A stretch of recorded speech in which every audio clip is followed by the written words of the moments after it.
Kumusta kayo mga katagapagbasa? Welcome back sa Tagalog Novel Tagapagbasa, kung saan pinag-uusapan natin ang mga kwento na may puso, lalim, at konting katatawanan. At ngayong araw, papasukin natin ang mundo ng solo leveling. Ito ay hindi recap, hindi audiobook, kundi isang malalim na commentary mula sa puso ng isang fan. At syempre, paalala lang, ito ay analysis. Hindi ko binibigay ang kwento. Kung gusto nyo ng full experience, suportahan ang original author. Handa na ba kayo? Simulan na natin. Kung ngayon mo palang naririnig ang solo leveling, imagine mo ang mundo kung saan biglang naghalo ang fantasy at reality. May gates, may halimaw, may hunters. Parang RPG na buhay ang nakataya. At syempre, nandoon si Sung Jin Woo. Rank E. Oo, mga katagapagbasa, yung tipong kahit goblin, baka tambakan pa siya. Pero doon mas kumakapit ang kwento. Isang taong walang-wala na nabigyan ng tsansang hindi niya hiniling. Hindi ko sasabihin kung paano. Pero doon umiikot ang magic ng solo leveling. Theme 1. Ang bigat ng kahinaan. Ito ang tema tungkol sa pagiging mahina. Hindi lang sa physical sense, kundi pati sa tingin ng tao sa sarili nila. Ipinapakita nito kung gaano kabagsik ang mundo sa mga taong walang kakayahan. Pero mas mabagsik kapag wala kang pag-asa. Sa solo leveling, si Jin Woo ay nagsisimula bilang pinakamahina. At hindi ito tipong cute na mahina, kundi mahina na literal mong pag-aalalahanin kung buhay pa ba siya pagkatapos ng raid. Pero dito nagiging malalim ang kwento. Hindi siya bitter, hindi siya reklamo, hindi siya umaasa sa miracle. At minsan, masakit isipin na hindi lahat ng tao ay binibigyan ng pagkakataon umangat. Pero dumating ang chance. At sa moment na yon, nakita natin ang tunay na bigat ng kahinaan. Hindi ito dahilan para sumuko, kundi dahilan para lumaban kapag may pagkakataon. Theme 2. Kapangyarihan at pananagutan. Kapag may lakas ka, may kasama itong responsibilidad. At habang lumalakas si Jin Woo, mas lumalaki rin ang mundo na kailangan niyang bantayan at ang mga taong umaasa sa kanya. Si Jin Woo ay hindi ordinaryong power fantasy character.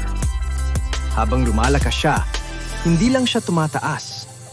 Lalong gumugulo ang buhay niya. Mas maraming mata ang nakatingin. Mas maraming tao ang umaasa. Mas maraming banta ang paparating. At doon pumapasok ang tunay na tanong. Handa ka ba sa responsibilidad na dala ng lakas na gusto mo? Kung iisipin mo, sa totoong buhay, ganun din. Kapag nag-level up ka sa trabaho, sa buhay, sa skills, hindi lang achievement ang kapalit, kundi pressure. At si Jin Woo, tahimik lang. Pero kita mong bitbit niya ang mundo. Theme 3. Ang pag-iisa ng malakas. Kapag tumataas ang antas ng isang tao, minsan lumalayo sila. Hindi habil gusto nila, kundi dahil hindi na sila naiintindihan ng iba. Akala natin kapag malakas ka, masaya. Pero minsan, habang pataas ka ng pataas, parang lumiliit ang mundo mo. Hindi dahil wala kang kasama, kundi dahil wala nang nakakaintindi sa bigat ng dala mo. Ganito rin ang nangyayari kay Jin Woo. Habang tumataas ang level niya, habang lumalalim ang mga sikreto, habang lumalaki ang mga kaaway, unti-unti rin siyang napapalayo. At minsan, ang katahimikan ng karakter niya ay mas malakas pa sa anumang sigaw ng laban. Theme 4. Tahimik na sakripisyo. Ito ang tema na hindi laging pinapansin pero malalim. Lahat ng lakas, tagumpay at desisyon may kapalit. At hindi laging glamorous ang sakripisyo. Kadalasan, tahimik at masakit. Ang mga sakripisyo sa solo leveling ay hindi yung tipong I will sacrifice myself na dramatic. Hindi. Tahimik sila. Subtle, pero ramdam.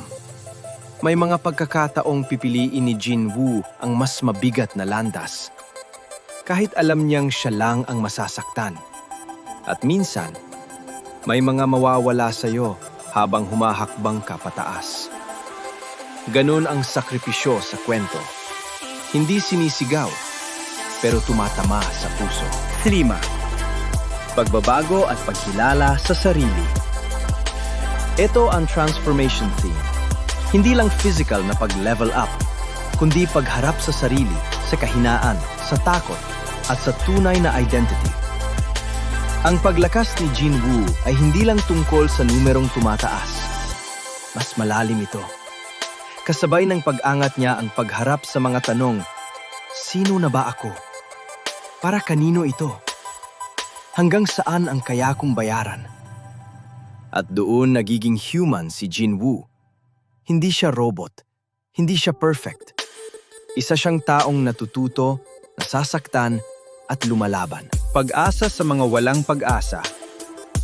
Ito ang emotional backbone ng solo leveling. Ang ideya na kahit gaano kabagsak, may pag-asang dumating. At minsan, kailangan mo lang lakasan ng loob para tanggapin ito. Si Jinwoo ay walking symbol ng pag-asa. Isang taong ilang beses nang muntik sumuko, pero hindi bumigay. At minsan, mga katagapagbasa, hindi mo kailangan maging pinakamalakas. Hindi mo kailangan maging bida. Kailangan mo lang maniwala na pwede kang umabot sa isang bagay na mas mataas kaysa ngayon. Sung Jinwoo, The Paradox. Si Jinwoo ay tahimik. Simple, mabait, pero sa ilalim, may apoy. Hindi siya ipinanganak na bida. Hindi siya ipinanganak na malakas. Isa siyang taong lumaban kahit alam niyang talo siya. At habang lumalakas siya, unti-unti rin siyang lumalayo sa pagiging normal. Hindi dahil sa ego, kundi sa bigat ng mundo. Secondary characters. Lahat sila may ambag. May nagmo-motivate, may nagbabad influence, may natatakot, may humahanga, may naiinis. Parang tropa lang natin minsan, di ba? Kahit maliit na aksyon ng bawat isa, may effect, may meaning, may dahilan. Pinakamalakas na asset ng solo leveling? Visual imagination. Kahit text yan, ang dali maglarawan sa utak. Ganon ka-solid ang style. May quirks din, syempre. Mabilis minsan ang lakas ni Jinwoo. Pero bilang fan, okay lang sa akin. Kasi alam kong hindi nito tinatry maging over-deep. Gusto niya maging fun, intense, emotional. At nagawa niya. Eto, favorite part ko. Kung iisipin natin, hanggang saan siya dadalhin ng power? Ano pa ang kaya ning isuko? Ano ang magiging presyo? At bilang fan, grabe ang possibilities. Maraming sandali sa solo leveling na hindi mo makakalimutan. Hindi dahil sa eksena mismo, kundi dahil sa emosyon. May moments ng takot. May moments ng growth. May moments na tahimik pero napakalakas. Ito yung mga part na mapapahinto ka at sasabihin mong, kung ako kaya si Jinwoo, magagawa ko ba yon? Anong meron sa solo leveling? Hindi perfect, hindi super deep, pero raw, emotional, inspired. Ito ang kwento ng isang taong ginawang worth it ang chance na ibinigay sa kanya. Maraming salamat sa pagsama. Ako, si Tagalog Novel Tagapagbasa. Kung nagustuhan mo to, i-like mo, mag-subscribe at i-share sa co-fans. At syempre, suportahan ang original author. Hanggang sa susunod, ingat mga katagapagbasa.